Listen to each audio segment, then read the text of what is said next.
Assalamualaikum warahmatullahi wabarakatuh.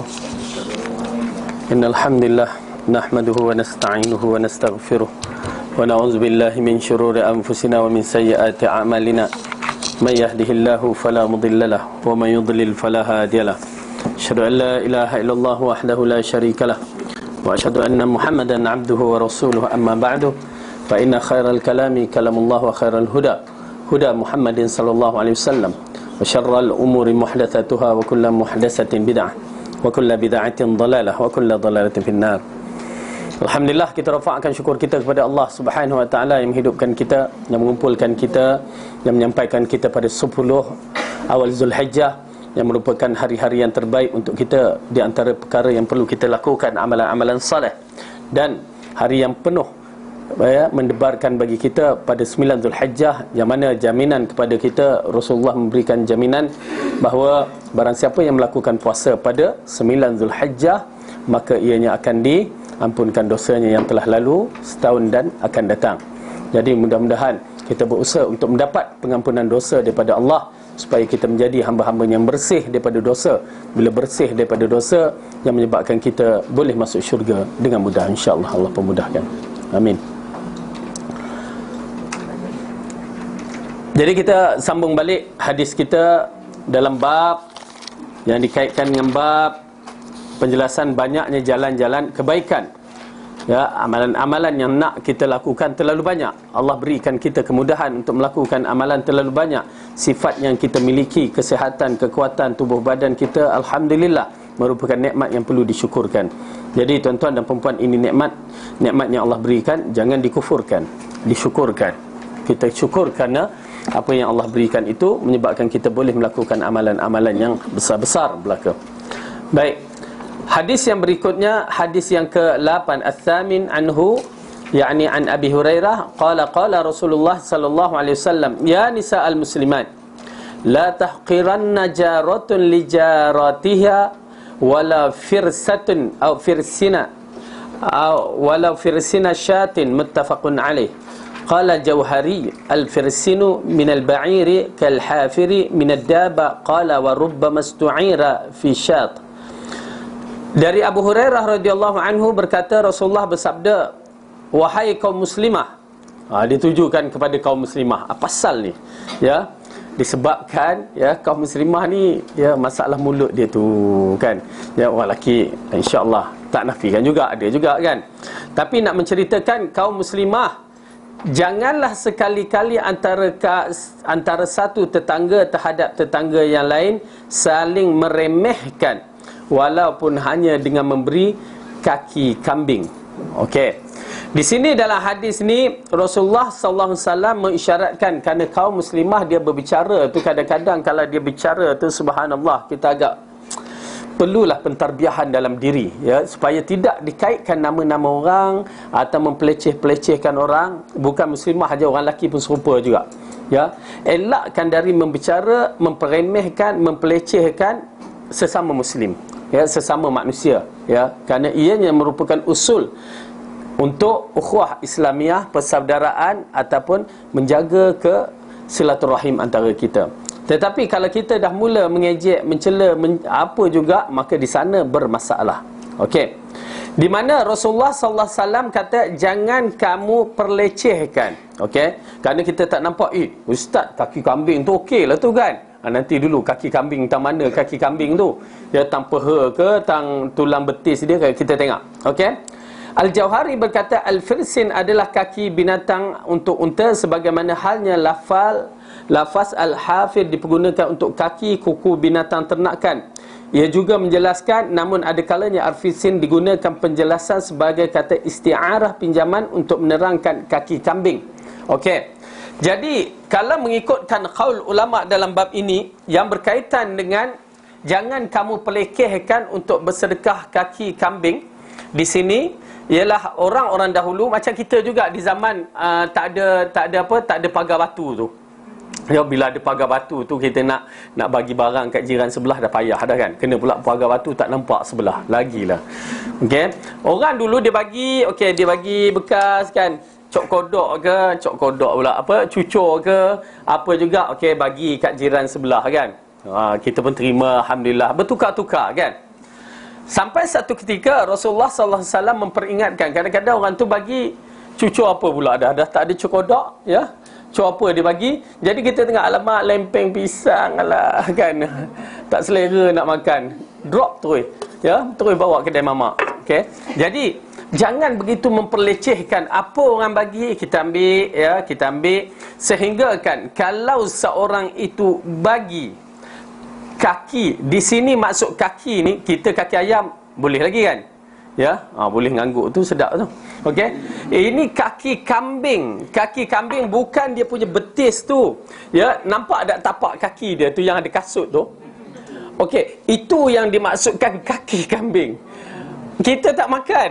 Okey, tetapi orang Arab begitu bahagia, dia akan makan walaupun dia kena buang kulit tu. Kulit kasut dia tu dia buang, okey, lalu dia makan. Itu kira kategori orang yang makan orang miskin lah. Jadi Rasulullah SAW mengatakan kepada kita, ya, wahai muslimah, terutamanya disebabkan orang perempuan yang selalu mengambil makanan ni, maka jangan kamu sekali-kali memperlecehkan tetangga atau meremehkan tetangga, walaupun dia bagi tapak kasut tu kan, kasut kambing tu dia bagi. Lalu kita ambil lah kasut kambing. Macam mana tu? Ambil, tak ke rumah, nak makan tak makan tu lain cerita, ya, itu nombor 2. Nak makan tak makan lain cerita. Selagi benda tu halal, boleh makan, okey, letak tu pulang, kita nak bagi siapa ke, ya, wallahu alam. Tapi kita telah menunaikan satu tuntutan arahan Rasulullah, tidak memperemehkan, dan kita terima sedekah. Ini kalau masya-Allah ayam golek, masya-Allah, alhamdulillah, kamu peha ayam, alhamdulillah, kaki ayam, bolehlah, bismillah kan. Allah tu ada juga kan. Sampai tapak kaki kambing, nauzubillah, betul ini kan. Tak, ambil kerana halal. Okey. Kalau orang bagi, dia tahu kita tak suka belut, orang bagi belut, ambil tak? Ambil, jangan terasakan orang tu bukanlah tahu kita ni suka belut, kita tak tengok-tengok belut tu tak potong, sekor tu dia bagi. Ya Allah pula kan. Ambil dulu, ya, lepas tu lain cerita. Hal yang nak makan ke tak makan lain cerita. Okay, selagi benda tu halal, boleh, tak menjadi masalah. Jangan pelecehkan, jangan peremehkan. Okey. Jadi ini satu nasihat Rasulullah SAW supaya kita sentiasa menjaga saudara kita, tak kira siapa saja, jiran kita ke, supaya tidak memperlecehkan apa yang mereka buat. Kerana itu je yang mereka mampu. Ya, subhanallah, mereka nak bersedekah, tapi itu je mampu. Mereka nak meraihkan kita, itu je mampu. Pasal kalau kita berada di bandar lain, bila kita pergi ke tempat kampung lain, sambutan raih dia, betul tak? Ibu-ibu duduk pernah pergi kampung kan? Jangan pergi kampung Sungai Bercala, ya, kampung yang betul kampung.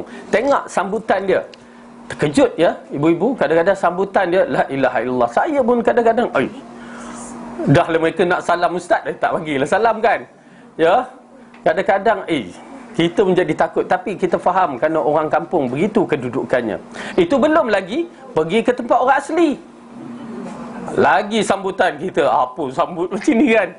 Tapi kita kena raih, kerana kita sebagai pendakwah, mereka tidak faham.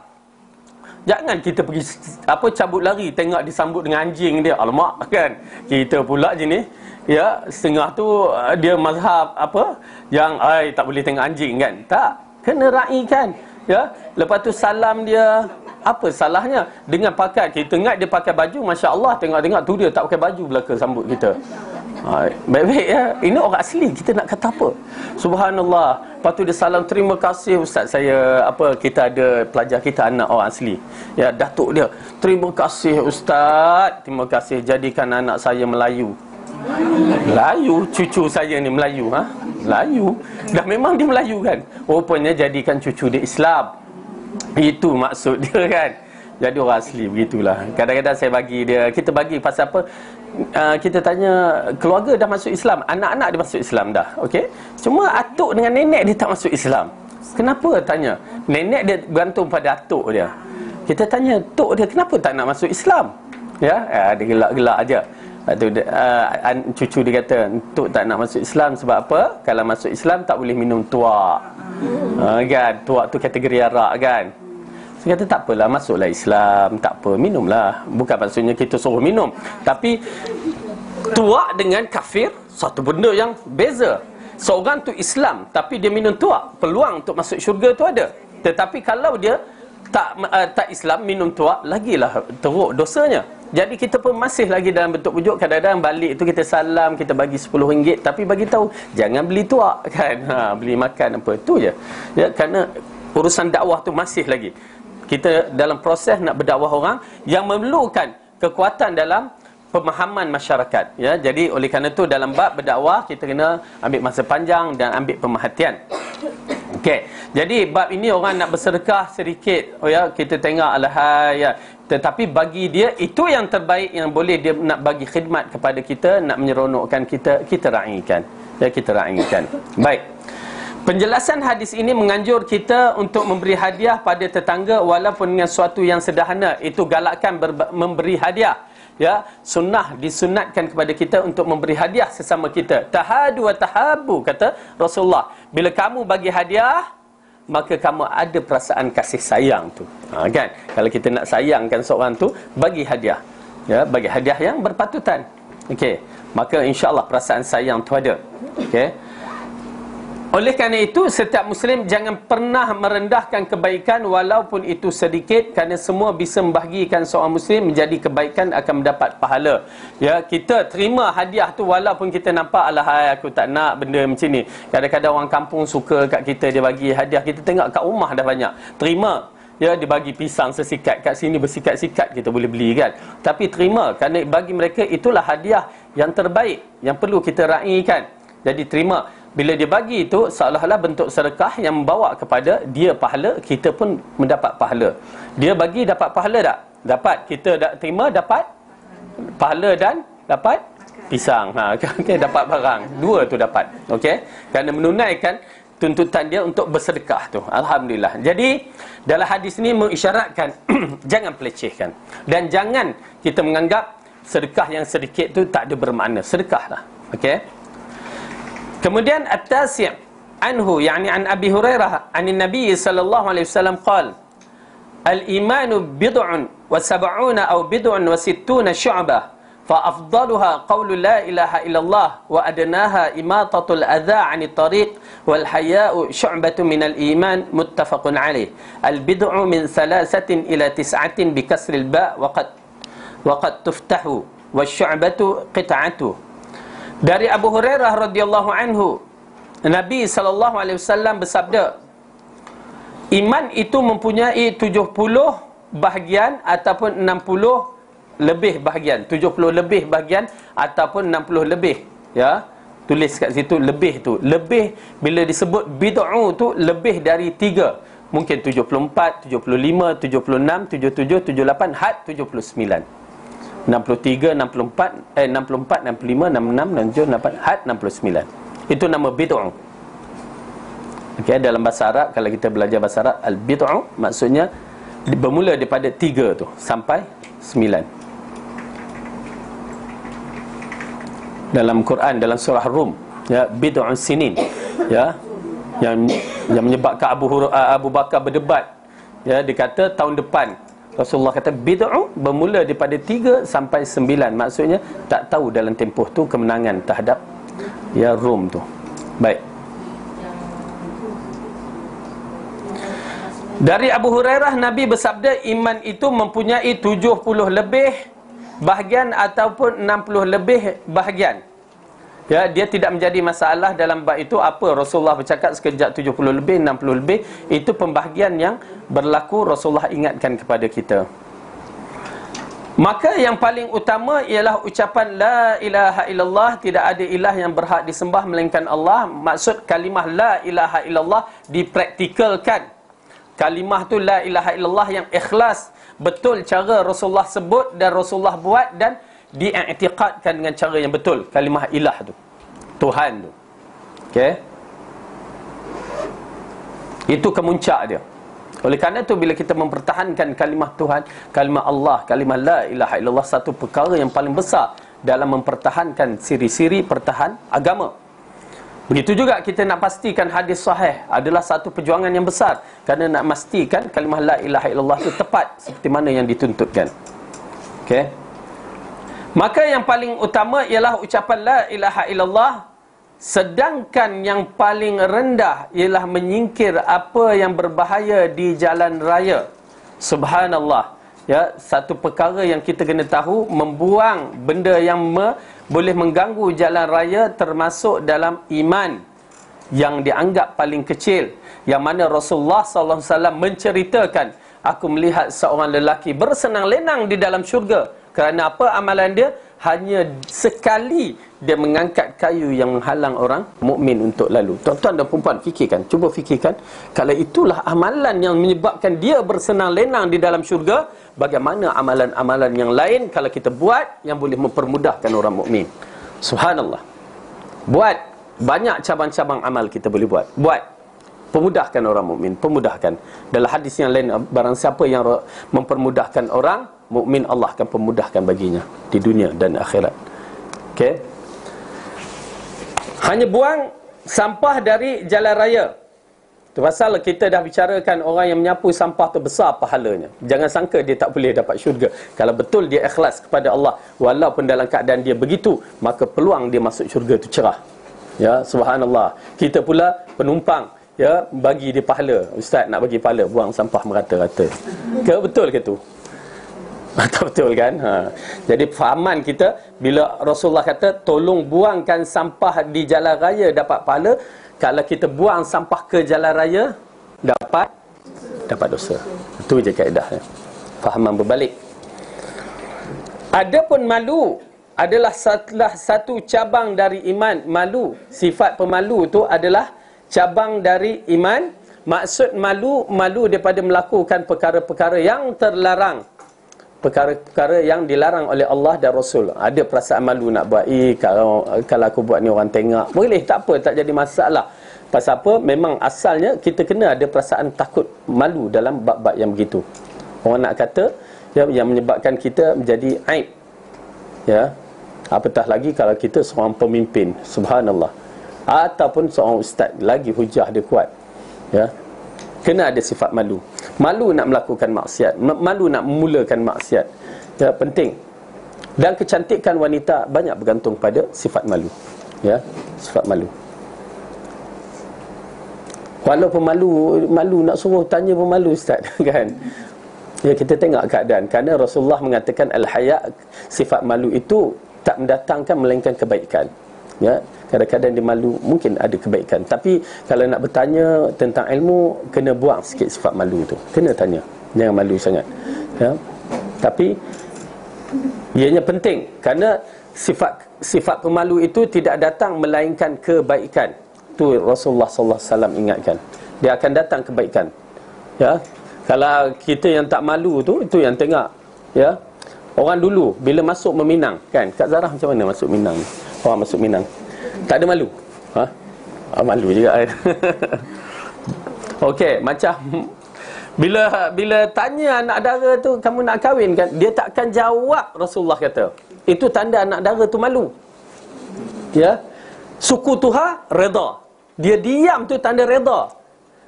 Kan? Nak kahwin tak? Terus dia menyorok bawah dapur, tutup keyuk muka dia, kan? Malu, kan? Okey, itu tanda dia nak kahwin. Kan? Tapi zaman sekarang nak kahwin, melompat-lompat, nak kahwin, kan? Letih. Tunjuk tu orang tu terus naik motor sama, dah tak ada malu dia. Itu masalah. Bila sifat tak ada malu tu, dia jadi lain. Okey. Kerana sifat malu bagi seorang anak dara telah diterangkan oleh Allah dalam Al-Quran. Dalam surah Al-Qasas, kisah waktu wanita Safurah tu datang bertemu Nabi Musa. Waja'at ihdahuma tamshi 'ala istihya, kan? Datang salah seorang wanita tu bertemu dengan Nabi Musa dalam keadaan malu. Istihya, tu dia sifat yang paling baik. Okey. Baik. Al-bid'u dengan ba kasrah, terkadang fathah, artinya mula dari 3 sampai 9. Dari asy-syu'bah adalah bahagian ataupun cabang. Penjelasan dalam hadis ini, Rasulullah menjelaskan pada kita bahawa iman itu bukan hanya satu bahagian atau satu pangkal saja, tetapi banyak cabang. Ini juga hujah membatalkan segelintir masyarakat tabligh yang mengatakan nak cari iman dengan khuruj, keluar. Ya, salah dalam bab ini. Kalau kita tengok, ya, iman itu ada 70 lebih atau 60 lebih cabangnya.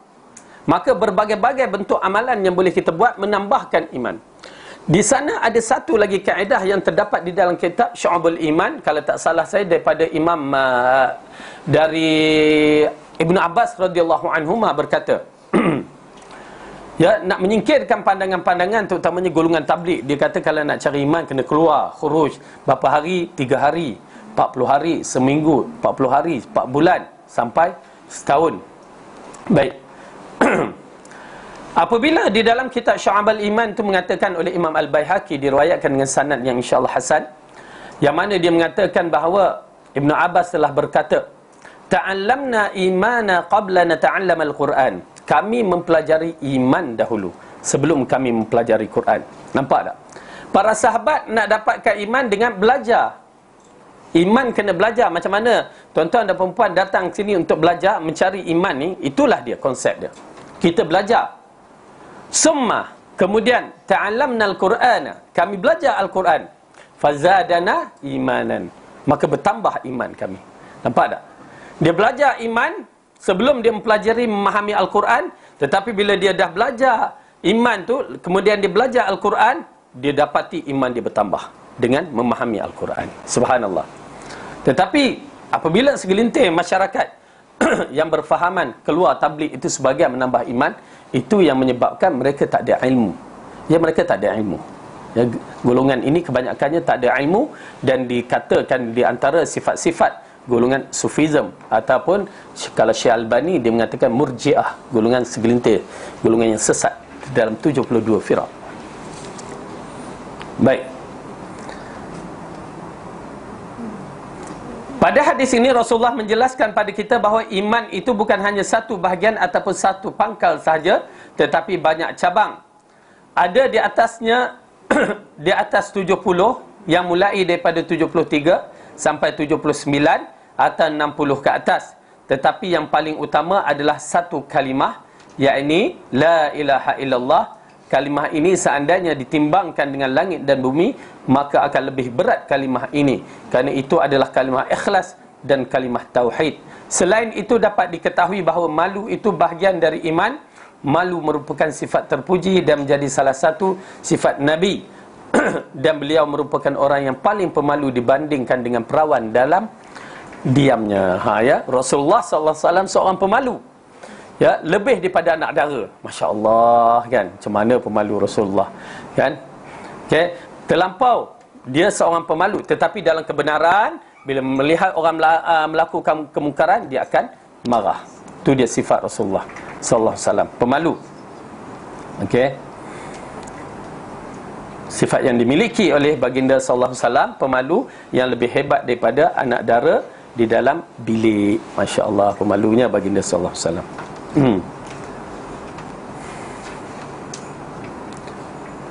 Al-Ashir, hadis yang ke-10. Anhu, yakni an Abi Hurairah, anna Rasulullah sallallahu alaihi wasallam qala: "Bainama rajulun yamshi bit-tariqin ishtadda 'alaihi al-'atash, fawajada bi'ran fanazala fiha fashariba thumma kharaja, fa idza kalbun yalhathu ya'kulu ath-thara min al-'atash, faqala ar-rajulu laqad balagha hadha al-kalb min al-'atashi mithlu alladhi kana qad balagha minni, fanazala al-bi'ra famala'a khuffahu ma'an thumma amsakahu bifayhi hatta raqiya fasaqa al-qalb, fashakara Allahu lahu faghafara Allahu lahu." Qalu ya Rasulullah, inna lana fi bahima ajran, faqala fi kulli kabadin ratbatin ajrun, muttafaqun alaih. Wa fi riwayatin lil Bukhari, fashakara Allahu lahu faghafara lahu faadkhalahu al-jannah. Wa fi riwayatin lahuma bainama kalbun yutifu biraqiyatin qad kada yaqtuluhu al-'atashu idza ra'athu baghiyun min baghaya bani Israil, fanaza'at muqaha fastaqat lahu bihi fasaqathu faghufira laha bihi. Al-muqu al-khuffu wa yutifu yaduru hawlu raqiyatin wa hiya bi'ru. Dari Abu Hurairah radhiyallahu anhu bahwasanya Rasulullah sallallahu alaihi wasallam bersabda, pada satu ketika ada seorang lelaki berjalan di satu jalan, di tengah perjalanan dia merasa haus, lalu dia menemukan sebuah sumur, kemudian dia turun ke dalamnya dan meminumnya. Setelah itu ia pun keluar, tiba-tiba ada seekor anjing yang menjulur-julurkan lidahnya ke tanah kerana kehausan. Orang itu berkata, anjing ini benar-benar kehausan sebagaimana diriku. Kemudian ia turun lagi dan mengisi sepatunya, kasutnya dengan air sampai penuh. Kemudian ia menggigit sepatunya dan naik ke atas lalu memberikannya minum. Allah pun berterima kasih pada orang tadi dan mengampuni dosanya. Ya. Pada para sahabat bertanya, wahai Rasulullah sallallahu alaihi wasallam, apakah menolong binatang juga memperolehi pahala? Beliau menjawab, menolong setiap makhluk yang mempunyai limpa itu mendapat pahala, ya, yang mempunyai hati pun dapat pahala. Dalam riwayat Al-Bukhari disebut Allah berterima kasih kepada orang tersebut, kemudian memberikan pengampunan padanya dan dimasukkan ke dalam syurga. Kak Zahra terjemahan dia tengok lain kan? Okey. Tak, saya bukan masalah buku lama, saya nak tengok terjemahan dia. Cuba baca yang terjemahan tu. Yang riwayat Bukhari. Allah memuji perbuatannya dan mengampunkan serta memasukkan ke dalam syurga. Okey, dah. Okey. Hampir sama lah tu. Dalam riwayat yang lain bagi keduanya, Al-Bukhari disebutkan pada satu ketika seekor anjing berputar-putar di sekitar sebuah sumur. Hampir saja ia mati kerana kehausan. Tiba-tiba ada seorang perempuan penzina. Ditambahkan dalam riwayat ini, seorang perempuan penzina dari kaum Bani Israel melihat anjing itu. Wanita itu lalu melepaskan sepatunya, kemudian mengambilkan air untuk anjing tadi dan meminumkan air padanya. Maka kerana perbuatan itu diampunkan dosa wanita tersebut. Ya, al-khuf sepatu kulit, yutifu berkeliling berputar-putar, raqiyatin sumur. Hadis yang kita lihat yang berkaitan dengan perhubungan kita dengan makhluk-makhluk Allah, ya, rupanya ianya pun ada pahalanya. Di sini satu perkara yang besar, yang mana riwayat yang pertama ini datang kisah seorang lelaki yang berjalan. Di dalam riwayat yang kedua datang seorang wanita al-bari yang dikatakan pelacur, ya, keluar berjalan. Di mana di dalam perjalanan itu kita tahu perjalanan orang, ya, jangan kita tengok bayang jalan kita ni, jalan orang kampung ni, ya, mungkin dia berada dari satu kawasan yang panas, ya, tempatnya agak sukar nak mendapat air, tiba-tiba terdapat satu telaga, mungkin telaga tu ditinggalkan ataupun telaga tu ada air tetapi alat-alat tidak ada untuk mengambil air tersebut. Ya, kalau istilah sumur tu dia tak dalam mana, ya, tetapi ada air. Okey. Maka lelaki ni dahaga sangat-sangat, ya. Lalu kalau kita dahaga sangat-sangat, singgahlah RNR tu, selesai, alhamdulillah, kan. Tetapi di sana tak ada RNR. Yang ada telaga, yang mungkin kalau silap-silap telaga buta. Lalu lelaki ni pun cuba masuk, ya, dia tengok ada air agaknya, dia turun. Ini menunjukkan telaga tu bukan telaga yang macam telaga kita di kampung-kampung tu. Itu telaga tu tak turun orang, ya. Turun jawabnya lemah, kan. Jadi telaga ni bentuk telaga yang mungkin ditinggalkan. Didapati ada sedikit air, lalu dia pun masuk dan minum di dalamnya. Dia masuk, dia minum air itu. Okey. Waktu dia nak keluar, tiba-tiba dia nampak seekor anjing yang begitu penat, ya. Anjing tu mungkin terbaring, dah terjulur-julur lidahnya, dahaga juga, kepanasan. Lalu dia berkata dalam dirinya, ya, dia kata dalam dirinya, anjing ni macam aku tadi, penat sangat agaknya, dahaga sangat, dia perlukan air. Lalu dia menanggal sepatunya. Tengok, ya, dia tanggal sepatunya. Okey. Pasal apa? Alat nak ambil air tu, gayung tak ada. Jadi kasut dia tu ada ruang tu, dia ambil air tu dengan kasutnya, lalu dia bagikan, dia naik balik, dia gigit. Bayangkan, nak tunjukkan dalam kisah ni, dia gigit sepatu, berarti dia bersungguh-sungguh nak tolong anjing tu. Dia gigit sepatu. Kita dalam hidup kita tak pernah gigit sepatu, ada? Walaupun kasut tu baru beli, tak pernah kita gigit, kan? Ini kan pula kisah ni, orang ni berjalan dah guna kasut tu. Semata-mata nak tolong anjing ni, dia gigit sepatu tu, naik telaga tu, dan bila sampai di atas, lalu dia bagi minum atas nama ihsan. Maksudnya dia bagi ihsan. Ingat ihsan, simpati dia. Oleh kerana tu dalam bab kita, bab sebagai seorang Muslim, memang ihsan tu kena ada. Walau pada binatang, apatah lagi pada manusia, walau orang kafir, apatah lagi sebagai seorang Muslim, kena ada ihsan kita. Jangan dikata itu orang kafir tak ada ihsan. Tak boleh. Tengok anjing tu pun tak ada ihsan. Tak boleh. Ada syarat-syaratnya. Nanti kita akan kupaskan syarat-syarat.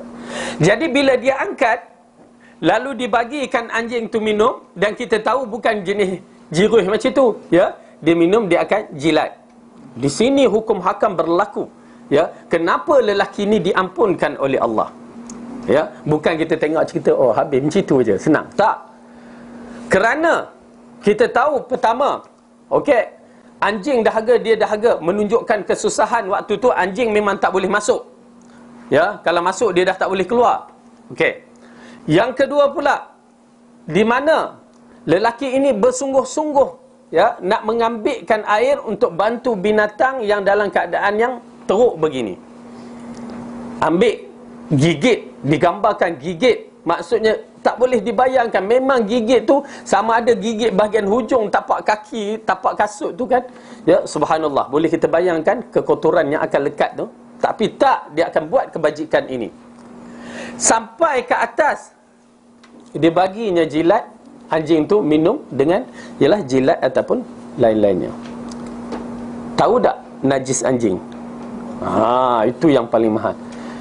Dalam hadis Bukhari, apabila Rasulullah mengatakan, idza wulighal kalbu fi ina'in ahadikum falyaghsil sab'ahu lahunna biturab. Jika anjing itu menjilat bekas kamu, dia jilat bekas kamu, jilat, okey, maka hendaklah kamu membasuhkan bekas kamu itu sebanyak 7 kali, salah satunya dengan air tanah. Maksudnya najis. Yang orang kata najis mughalazah. Kalau kita belajar fiqh mazhabi ni, kita akan nampak najis mughalazah, najis mukhafafah, najis mutawassitah. Apa tu? Kan? Sekolah rendah dah lama dah. Okey. Mutawassitah paling banyak, mughalazah dan mukhafafah paling sikit. Mukhafafah apa dia? Najis ringan apa dia? Apa dia? Kencing baby. Had tu je, stop. Okey. Dia kena panjang sikit. Kencing baby. Nanti sudah kencing baby, kita buat macam tu je. Baby lelaki yang bawah 2 tahun, sebelum 2 tahun, yang masih minum susu ibu tanpa makan makanan yang lain. Tu mukhafafah. Macam mana basuh dia? Renjis saja. Kan? Itu je satu. Yang lain mutawassitah, dan yang ni mughalazah, yang dikatakan ghalis, berat. Okey. Basuh. Tetapi tahu tak kita tentang kisah Bani Israel? Bani Israel ni, di antara hukum hakam yang berkaitan dengan mereka, jika najis terkena pada baju dia, dia potong. Bukan basuh, dia potong. Oh, Allah kena kat sini pula, potong sini. Oh, kena sini. Sudahnya. Datang orang, kita sukalah baju yang berlubang-lubang macam tu kan. Tapi nak menceritakan bahawa begitu kedudukan mereka, lelaki ni sanggup mengorbankan kasut dia semata-mata untuk menghidupkan satu makhluk. Subhanallah, besar. Jadi di sinilah Allah mengatakan dalam hadis ini mengatakan bahawa Rasulullah, sahabat bertanya, ya Rasulullah, apakah menolong binatang juga memperolehi pahala? Baginda menjawab, ya, menolong setiap makhluk yang mempunyai hati ataupun limpa mendapat pahala. Maksudnya selagi makhluk tu hidup, dinamakan makhluk, dapat pahala jika kita tolong dia dengan syarat-syarat yang tertentu. Kena ambil kira syarat-syarat yang tertentu. Anjing tu dah gigit mak meah berjalan tu, takkan tu pun nak tolong? Tolong anjing, jangan tolong mak meah. Ke bagaimana? Yang dibuat oleh orang barat, selamatkan monyet, selamatkan tu, manusia yang berada yang dibunuh tu dia tak nak selamatkan. Dia lebih besar. Ya, saya teringat dalam satu rencana tu, dalam kisah seorang lelaki Amerika ni yang berada di Baghdad tu, sonok sangat dengan seekor anjing. Ya, anjing tu ikut sampai jalan jauh. Dia hanya pentingkan anjing tanpa penting umat Islam. Ya, dia kata nak jaga anjing tu apa, umat Islam yang kat sana tu yang dibunuh, dia tak ambil kira. Okey. Jadi kita melihat keadaan bentuk-bentuk binatang-binatang yang perlu dijaga, yang perlu diambil kira. Okey. Kalau anjing liar, bunuh. Bahkan Rasulullah mengarahkan semua binatang-binatang yang berbahaya dihukum bunuh. Ya. Anjing tu dah gigit orang tu, apa lagi? Ya. Macam biawak yang baru ni kan. Tahu tak biawak tu? Siapa pernah pergi Tioman, dia akan tengok biawak tu bersepah tepi pantai. Ya Allah, saya kata kenapa tak bunuh? Kita tengok, kita orang kampung tengok biawak tu geram nak bunuh kan. Tapi ianya di antara dikatakan binatang yang pemeliharaan. Kononnya bentuk komodo punya biawak, jadi besar untuk dilihat. Tu dia ambil budak kecil 8 bulan. Besar dah tu. Ya, diseretnya menunjukkan dia nak makan. Bunuh. Ikut kaedah bunuh. Yang mana memudaratkan bunuh. Ular-ular nampak bunuh, takkan nak simpan, nak bela. Ya, harimau, kecuali kalau dia nak simpan tempat dia. Okey. Ini di antara kaedah binatang-binatang yang berbahaya. Kalau tak berbahaya, maka ada kaedah-kaedah buang, jual, apa semua. Okey. Misalan, ya, kucing. Okey. Jiran dah gaduh dah, taik kucing. Kita bagi taik kucing je kat jiran, bau dia. Kan? Maka apa hukumnya? Jangan jual. Kucing tak boleh jual beli. Ya, buanglah. Tu je lah kaedah dia. Allah kesian ustaz. Kan Rasulullah kata biarkan, hantar ke tempat yang sesuai lah. Maksudnya jangan hantar kat rumah jiran sebelah pula. Kan amboi. Setengah orang jenis macam tu, dia nak buang, dia cari rumah orang-orang tu. Tempat saya tu berapa ekor kucing dah datang. La ilaha illallah kan. Dia menyakiti hati orang. Tak boleh pula. Buang tempat-tempat ataupun bagi satu tempat yang menguruskan kucing. Tak apa. Kucing dia pandai cari rezeki daripada kita ni. Tahulah dia cari. Ya. Kalau saya lepas kat pasar borong je. Senang cerita. Habis cerita. Okey. Jadi itu kaedah. Kerana kita akan lihat seorang wanita tu masuk neraka disebabkan dia kurung kucing. Dia kurung kucing sebab apa? Tak bagi makan. Bila kita kurung kucing, bagi makan tak apa. Satu lagi, dalam bentuk menjaga binatang ni, haiwan ni, dia ada hukum hakamnya. Bukan main kita bela, aku suka, tak, anak aku suka ke. Tak boleh. Pertama, dia nak bela tu, dia kena tengok. Okey, binatang tu boleh datang mudarat ke tidak. Satu. Dan kedua, kalau dia nak bela, pastikan makan minum dia terjaga. Yang ketiga, kalau nak bela, pastikan sangka dia tu besar ke kecil. Ya. Kenapa? Kalau dia dah tak boleh terbang, duduk macam tu, tak boleh. Yang keempat, pastikan dia mempunyai pasangan. Ya. Itu yang ramai yang salah faham ya. Binatang pun adalah makhluk, kan? Maka dia perlukan pasangan. Kena jaga pasangan.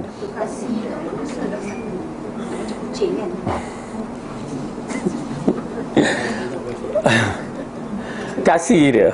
Masa beranak kan. Yelah pasal dah banyak sangat beranak. Ya, cik kasihkan ibu dia. Cik kasihkan manusia. Beranak sangat, kamu ni banyak sangat beranak kan. Kasih kan. Wallahu alam, dalam bab tu kena tanya ulama yang lebih besar. Kalau tengok kesihatan dia terganggu, alahai kan. Okey, wallahu alam. Okey. Itu di antara syarat-syarat dia. Okey. Syarat-syarat. Dan jangan pula berlebih-lebih. Ya Allah, kucing ni dia bagi make up lah, kucing tu bagi baju lah kan. Sampai macam di Perancis, sampai siap 1 kilang aiskrim untuk anjing. Kan, itu semua kerja bodoh belaka. Ya, kita tak nampak. Hotel. Kalau di India sampai kahwinkan dengan anjing, bagusnya. India lagi teruk. Ya nak. Kalau anjing, kalau kita just pegang-pegang dia, main dengan dia, yang kita kena sama, kita share, kita berjana dia. Itu untuk jadi kita. Tapi kalau katalah Sekarang kalau kita ada orang pergi overseas lah, anjing kapak tu penuh. Ada yang kata dia, Ustaz kata pegang anjing tak apa. So nak pegang kucing anjing dulu, pegang apa. Okay, it's alright. Macam mana tu? Ataupun kita nak bincang lepas ni?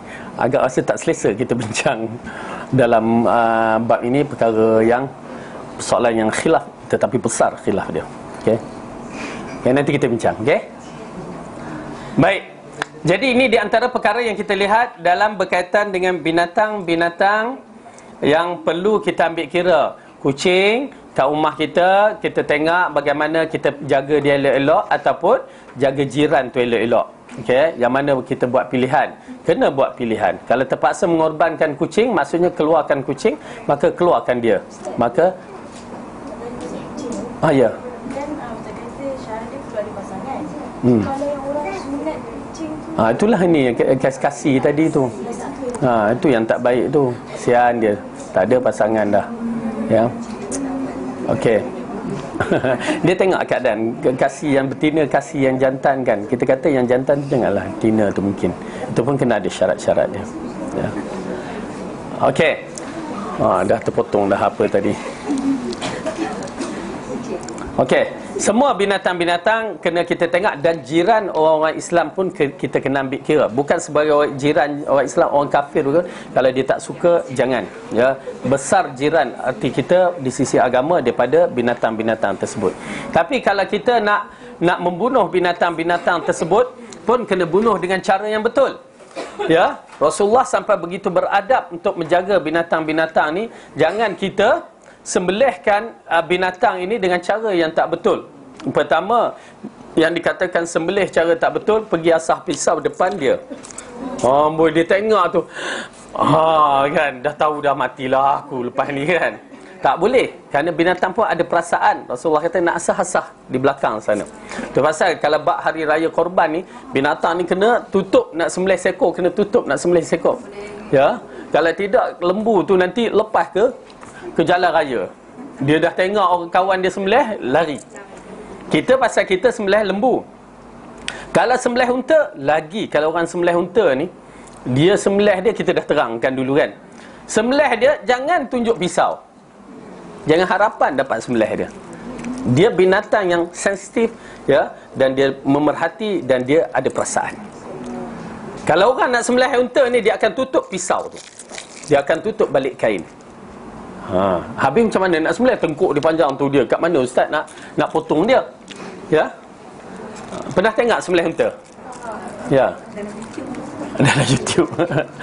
Ya, kalau kita dapat seekor unta, mai kita sembelih kan.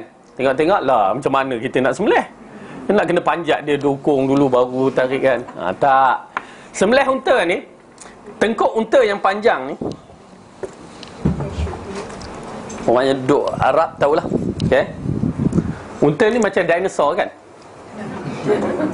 Okey, dia punya tu, okey, tengkuk dia panjang kan. Okey, sorry lah tak pandai nak melukis ni.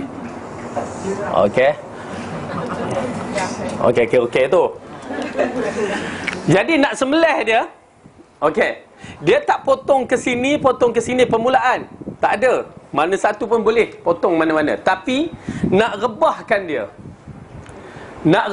dia. Di sini. Di sini. Tu pasal kalau orang yang lalu di bawah unta tu, dia akan tutup. Dia tutup tu, dia lalu tu, terus dia cucuk. Dia cucuk ni. Pum, cucuk. Bila cucuk, darah keluar. Darah mula keluar. Lepas darah dah mula keluar, baru dia rebah. Tum. Okey. Bila dia rebah tu, barulah kita potong tengkuk dia, sembelih. Itu kaedah sembelih unta. Dia cucuk tu, baru darah tu keluar, dia rebah. Dan kaedah itu, kalau unta berdiri, kalau unta duduk pun, dia biasanya diikatkan dengan satu kaki je. Unta ni ikat satu kaki. Ya. Yang dikatakan iqal tu. Tahu iqal? Tak pernah tengok Tok Syekh Arab yang pakai iqal tu. Kita panggil igal. Ya, pasal kita ikut Arab Amiyah tu igal lah. Jadi iqal. Okey? Itu asalnya orang Arab dahulu tu, dia guna untuk ikat unta. Kaki unta tu, kaki dia macam mana nak tahu kan, lutut tu kan, dia sarungkan tu, dah tak boleh berdiri lah unta tu. Simple je. Dia tak boleh berdiri dah. Ataupun dia berdiri, bengkokkan ikat, dah lah tu. Dia takkan boleh lari dah. Senang je. Lalu cucuk lah. Ya. Lepas tu dah habis dia ikat unta tu, jangan lari. Okey. Bila nak jalan padang pasir, dia ambilnya, kan, serban dia tu, nak tutup kepala dia tu kan. Dia letak, pasal apa? Angin tiup. Kuat. Dah ada tu, lekatlah. Itu penggunaan iqal pada peringkat awal.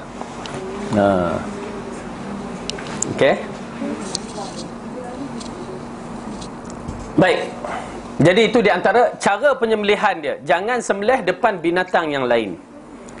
Dan tajamkan pisau tu. Kalau tak, dia ngekek je. Kan? Pasal apa? Geli.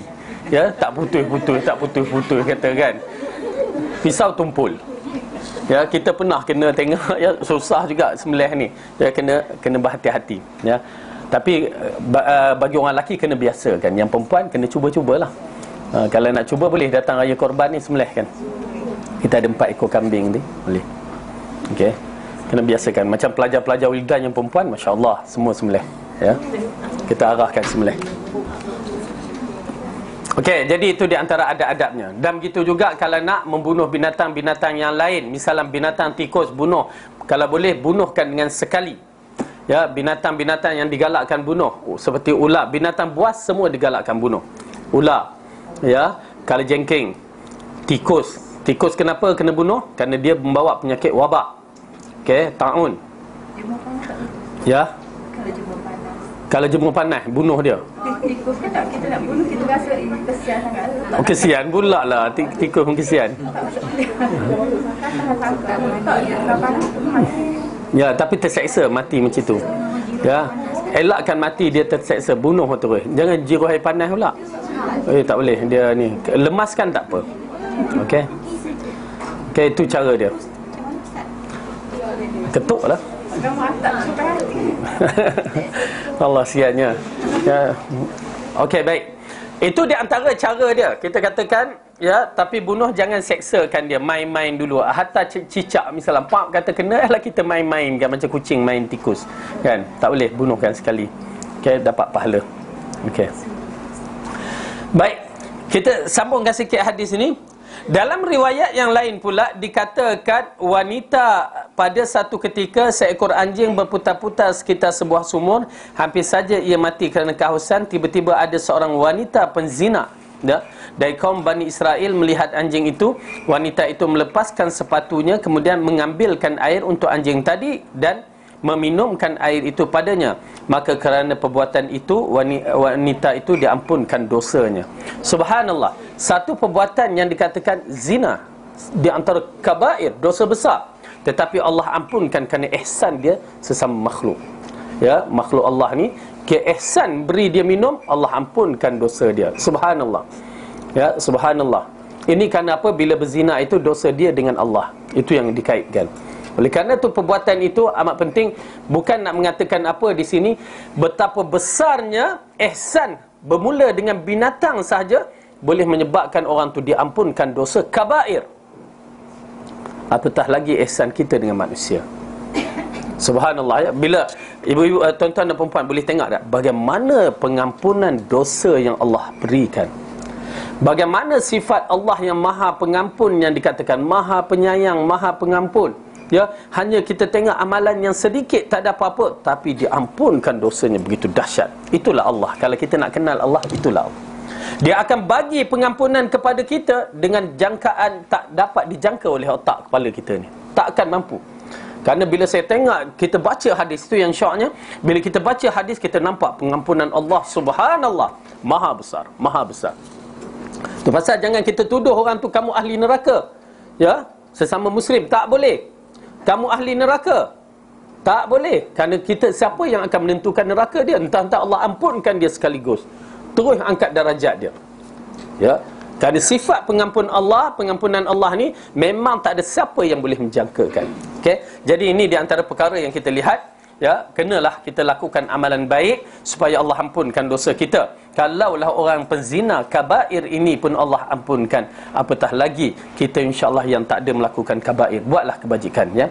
Hadis ini mengandungi beberapa faedah, di antaranya bahawa apabila Rasulullah SAW mengisahkan pada kita tentang kisah Bani Israel adalah agar kita bisa mengambil pelajaran dari kisah tersebut.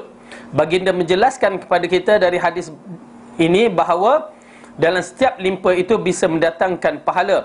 Kerana anjing itu termasuk golongan haiwan, maka dijelaskan pada kita tentang pahala besar ini agar kita mengetahui dengan dan bisa mengamalkannya. Jadi kita cubalah tengok, amalkan perkara-perkara yang baik. Cuma baru ni dapat YouTube ya, kisah di China. Mungkin siapa yang dapat, ya, habis binatang dimakannya, disembelihnya. Bukan sembelih, dibunuhnya untuk dimakan. Anjing, kucing. Yang masalahnya tengah hidup lagi tu, disiatkan, zup kata. Ya, subhanallah, kalau saya boleh forward, saya forward kan. Ya, dia siatkan anjing tu ke kucing ke saya pun tak tahu, tapi dah habis dah kulit ni, habis dah kulit, masih lagi bergerak macam tu kan. Nauzubillah. Itu zalim, kita katakan zalim sangat-sangat. Nah. Wallahu a'lam bissawab. Okay, ada persoalan.